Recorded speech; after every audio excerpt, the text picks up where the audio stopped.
Hello everyone, it's day 2 on the lockdown of Paris, and what you're going to hear today is my chat via phone with Paul, who runs the Peloton cafe. I thought it was interesting to chat to someone who has a small business, not only a small business, but besides the cafe, he also runs bike about tours.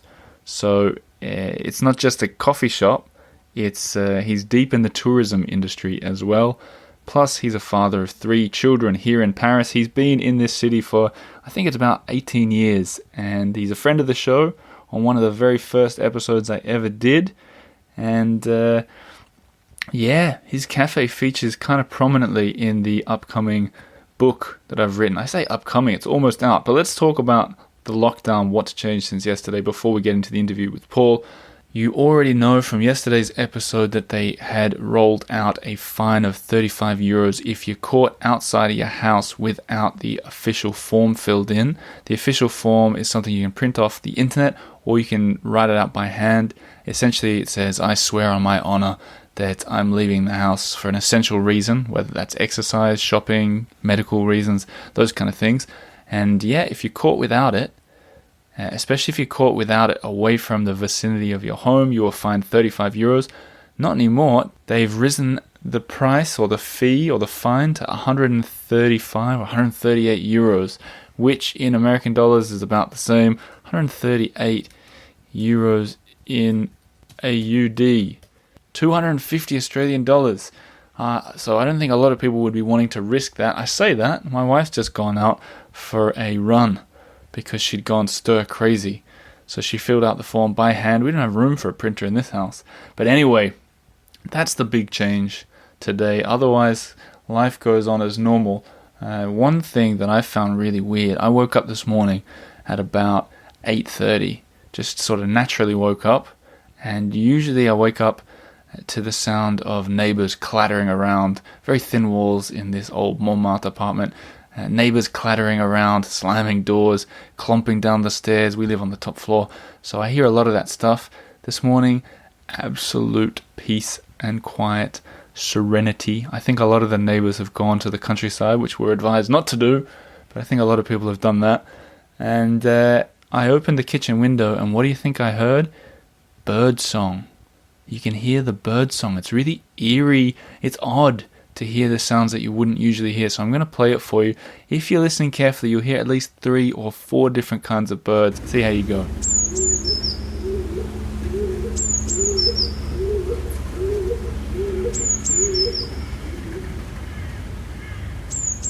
Okay, enough of that. I'll be reading a few of your fun emails at the end. I want to keep things on a positive, upbeat spirit. You guys already know that. You probably saw on Instagram today I did I taught you how to make a flat white with ingredients at home. It was meant to be funny. I think about 99% of you got that. The other 1% wrote comments. I wonder why you're following you guys. You got no idea what I'm all about. It's about being positive and fun. So with that in mind, today's guest Paul is one of the most positive and fun guys I know in the city. Listen to him, check him out, Le Peloton Cafe and Bike About Tours. Be sure to support them when everything rolls around and we're back in the swing of things. But here you go, Paul and me chatting about Paris.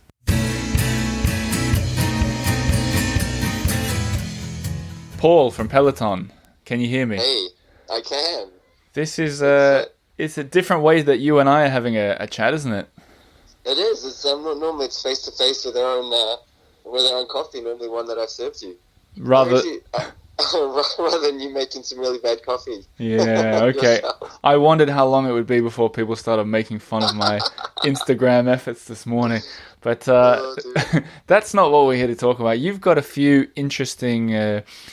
Like I said to you when we spoke yesterday, you're in a small business owner of a tour company and a cafe, and That's right. a father to 3 kids, right? That is true. The trifecta on all levels. That must mean that you've been affected 3 times as much as people like 3 times as much as everyone else. Yeah, it certainly feels like that. So let's talk through it. I mean, let's talk through firstly how there will be a lot of people listening around the world who are probably about to go through the same things that we're going through in Paris. Do you want to talk about how your business has been affected and how you found out about it? Well, yeah, I mean, so for our businesses, really complete shutdown. The tour company part, it was quite evident when things started to get a little worse that no one was going to come to Paris. And Chris and I we've been kind of, as a joke, we've got an Excel sheet of all the cancellations, and I think we're up to about 20,000 euros in March of cancellations. Wow. So we thought we'd just, bit of black humor and just, record all the cancellations. And so I think that's when we started to realize that this was really going to affect us. And then when the government shut down all the cafes and restaurants, then we knew that, that it was serious, more serious than anything else. And I think that's where the anxiety started to build up a bit, because with the tours not operating, we always had the cafe to fall back on. We knew that no matter what happened, people still wanted to drink coffee and eat good waffles. But when they closed us down, we realized that we were actually losing our ability to make any money. So I've sort of been keeping an eye on the news, and I saw that they said, Macron said that no one's going to go bankrupt. They're going to help small business owners. Did that comfort you, or are you worried that it's impossible? No. I mean, I'm the fact that we're entrepreneurs, we're quite optimistic anyway. So I think even if Macron hadn't reassured us, I think my business partner and I would have, continually looked on the positive side of things, despite the doom and gloom. But he has definitely reassured us, that's for sure. And I think it's then that I appreciate living in a country like France, because I think people rally around and help each other. And to know, all the taxes we paid in the past are actually coming back to help us, which is really quite awesome, basically. Right. And what about you saw the cancellations on the bike tour? You realized things were getting serious. I assume you guys had a lot of emails coming in from people around the world asking questions. Yeah. Right. So the alarm bells are going off, and then the Macron goes on TV and says restaurants are closed, cafes are closed. What's your immediate reaction? Immediate reaction is, oh shit, that's the immediate reaction. And then reasoning starts to come in of like, okay, how are we going to get through this? So, yeah, disbelief in some ways as well. Danielle, my wife, had been joking a month ago. We were talking about savings, and she was like, well, Paul, you've got two successful companies. There's no way that, you've always got one or the other. So, we're always going to have the ability to earn a living in France. And so we had to joke about that when they did decide to close everything. Wow. Thinking, well, in actual fact, that's not the case. You're so positive, Paul. What's the secret? I think maybe having 3 kids, because at the end of the day, they're oblivious to the fact of what really is going on, and you realize that at times like this, you kind of have to step up as a parent and keep them entertained, keep them fed, and the rest will probably take care of itself. Yeah. And I guess the fact that the other day when I was just watching them eating cereal, it was really fascinating, because they're eating cereal with just like so much intention and happiness, without a care in the world. Yeah. Literally the world had stopped, yet they were eating their breakfast, their chocolate cereal, actually quite happy that they didn't have to go to school. So. Wow. And that brings up that takes us nicely into the next bit. What's it like having 3 kids in lockdown in Paris? Do you feel like it's it doesn't really matter that it's Paris, but do you feel that it's more challenging than you thought? Are you getting support with the schooling?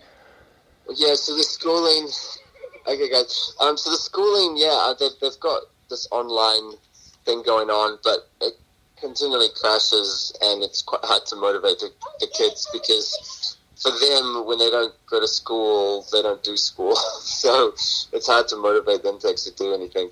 And I guess I'm lucky because our kids are still young enough to, for some reason, if they didn't pick up the books for 2 weeks, it wouldn't be a major issue. Right. It's more, I guess, just making sure that they have routine as well. And we're actually we're kind of in this weird, lucky thing. We actually just bought an apartment, but we're renovating it. Right. So we're renting But the complex we have actually has a backyard, so that actually keeps us sane because we're actually living in 50 square meters, which is, I think, how big is your place? Well, 30? I did the maths on yesterday's episode, and I was 30 square meters is like, I think it was 270 or 370 square feet. So Yeah, so we're living in 900 maybe square feet. Yeah, something like that. So that's pretty intense, but I think we're kind of used to that. I mean, it's only day 2 or day 3 or day 1. I don't know what day it is. So if you ask me in 6 weeks, maybe I'll be different. It's like a newborn baby. When a baby's born, you talk about it in days and weeks, and then gradually months. It's the same with this. Like, we're all going day 1, day 2. Eventually. Yeah. So, and I think maybe because the weather's getting nicer as well, I think maybe that's going to help the morale. I think if this was all kind of taking place in October, and we knew that we're in for a big, winter, that would be quite tough. But, the kids are out here playing now, just in their jerseys. So that, I think, gives me hope as well. Right. What about, we touched briefly on the customers, people who come into the Peloton Cafe regularly. Have you been getting any support from them, or are there ways that people can support you, or is that, Yeah, I think, I mean, mainly through Instagram, people have been kind of wishing us well. I guess really is as soon as we start open again to come and come celebrate life again at the cafe. And I think that would be the best thing that people can do. We're not quite at the stage where we're, desperate for people to support us while we're not open. But as soon as we get open, I think that's the best way people can do is to come out and support the cafe. So, or come rent a bike for a day or something. I'm not too sure. Come rent. That's a great one. If everyone comes and rents a bike for a day once we open again, that would definitely help us. There you go. There you go. Something I wanted to ask, because we spoke yesterday on the phone, and you said that someone was yelling at you when you were standing. Oh, right. Yeah. Is that something that's been happening a lot? Can you tell all the listeners what happened? I think, basically we're out in the park, the shared kind of park space in our residence, and this older lady walked past and yelled at us because my wife and I weren't standing a meter apart from each other. Right. And it just was a scary thing because it made me realize that people are really starting to freak out. Yeah. We kindly said to her that we're married and, and have been sharing a bed for the last 11 years. Right. So standing a meter apart. But firstly, she didn't find that funny. And secondly, you could just tell that people were starting to freak out. Yeah. So and so, yeah. It's weird for me, like, since I think it's day 2 today. I consider day 1. I mean, you must consider day 1 when they close your cafe. But I consider day 1 when they put us sort of in lockdown. So I haven't been out yet, but I can sort of imagine that there would be some sort of, not everyone's happy to see each other out there. Yeah, I think so. I think for us, what was disappointing about that lady's reaction was that it kind of implied that we weren't taking this serious. Right. And have you been out of your house since they put the lockdown? No. Well, because my wife struggles with, she's got asthma, and so do my kids. It is something we're taking seriously because, God forbid, they do get sick and require attention. Right. Outside of self-quarantining, it would be pretty bad for us. So it's more like, we are doing our best. I guess to go to a hopeful note, yesterday at 8 o'clock, I don't know if they did that in your neighborhood, but here everyone was outside their windows clapping. Yeah. And that was really quite awesome. Yeah, they did that up here as well, and I think that they're gonna. I think it's gonna get stronger and better every night too. Yeah, so do I actually. I actually wanted to yell out. I loved it at the speech that Macron did at the end of the speech when he said, "Vive la République, vive la France." It gave me chills, and so I was thinking, I think I might shout that out tonight. If you do that, Paul, take a video of it and send it to me because I think that's amazing. You know what I wanted? okay. I want to.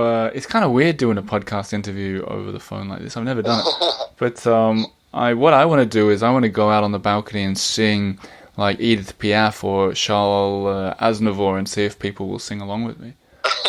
And I think the irony for the French would be to listen to a Kiwi and a French, and an Australian, either singing a French song or shouting out in an accent. You know? So. Yeah, they'll probably tell us to be quiet. But let's keep it positive. I like that you went hopeful and I went positive, because that's half the reason that I'm doing this podcast here. Is another thing is I'm calling people like you because you're a friend of the show, and let's take a little walk down memory lane. Do you remember when you were first on the show? It must have been like my 10th episode ever. Yes, I actually do remember that, because I think we hadn't quite maybe become proper friends now then. But I can assure you, I do like you, and we are friends now. That's for sure. But I remember you calling us, and I remember thinking, who's this guy? What's going on? Right. And the real funny thing was we did the interview at the radio station for about an hour and a half, and then you called me the next morning to say that the interview by accident had been erased. Yeah. And I the first thought was like, no, he's joking. He's definitely joking. This is his way of like being cheeky, but it wasn't a joke, and we had to redo it, which is great, because then we got to do it again. That's funny, because it's everything Paul says is true. But those days it's funny. I was going to say I was so unprofessional there, but here we are sitting. I'm sitting on my bed right now, so things maybe haven't changed. But it's true. I don't think it was me that deleted it, but it was deleted, and we had to re-record it. Yeah, that's right. My name was the guy was. You're not friends with him anymore. He doesn't work on the show anymore, but he's a good guy. Right. Still friends. Oh, dear. But since then, I've been coming in a lot for a long time, especially when I used to live in the area.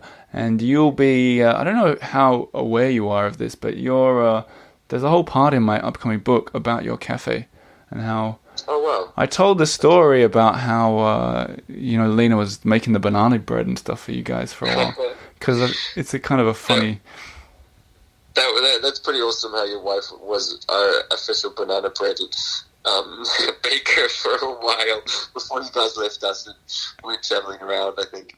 Yeah, geez, that seems like a lifetime ago. But there's something... by the way, when your cafe opens, can I put books up in the Peloton? Oh, for sure. Yeah. We could have a big party to celebrate that as well, actually. That sounds... I think now, I think now it's just like, especially as a coffee shop owner, you just realize just how community and getting together and the simple thing of having a coffee, and now that we can't do it, how great it is. Yep.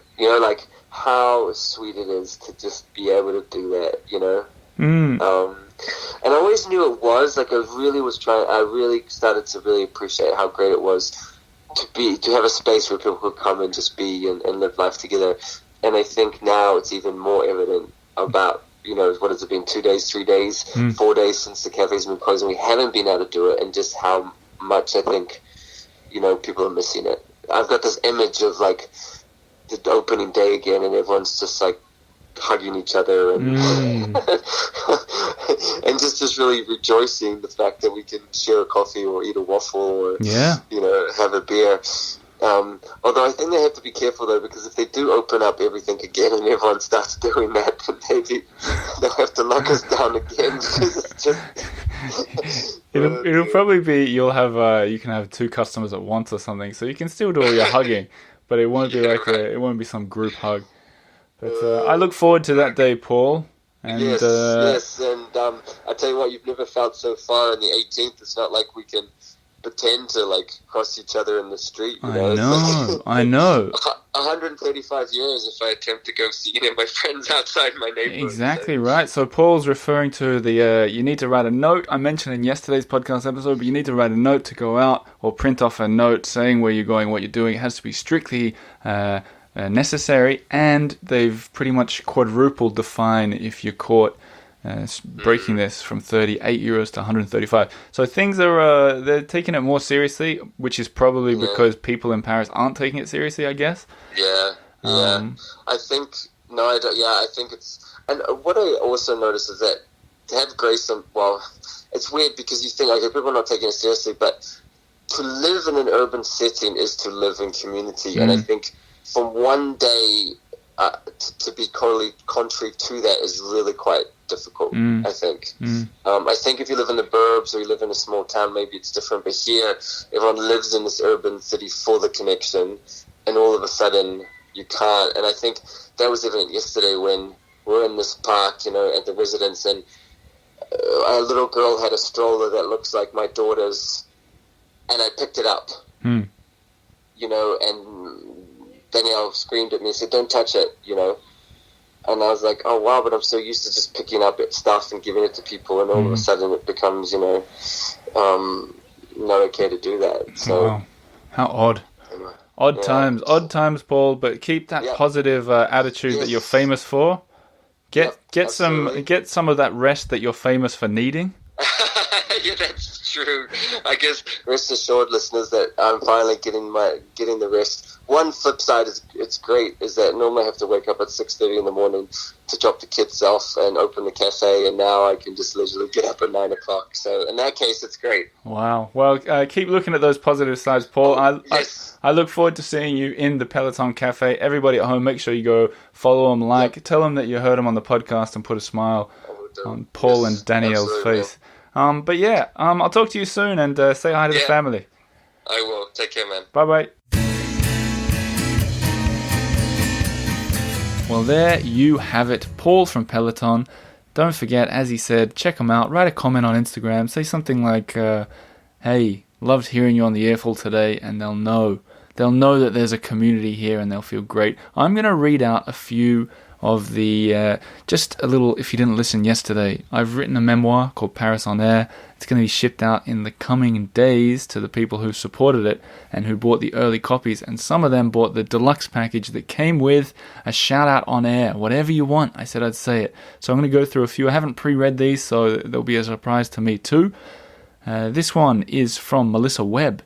She says, "We used your podcast to plan our trip to Paris in June 2019. My son, 14-year-old Edison, loved being a flaneur, and my 12-year-old daughter Audrey loved eating croque monsieurs everywhere. Well, hello to you, Audrey, Edison, and Melissa. I'm glad to help you on your trip in 2019. I hope your next trip comes before you know it." Couple more. Steve Ford. He says, "When will your book tour schedule be finalized? Hoping that you can stop in St. Louis, or in America do you say St. Louis? I bet it's St. Louis. Chicago, Indianapolis Triangle, as that would allow us to come and meet you." As I said in the last episode, we don't know what's happening with the tour at the moment. It might have to be postponed, and I think I might have to do a big tour event online on YouTube.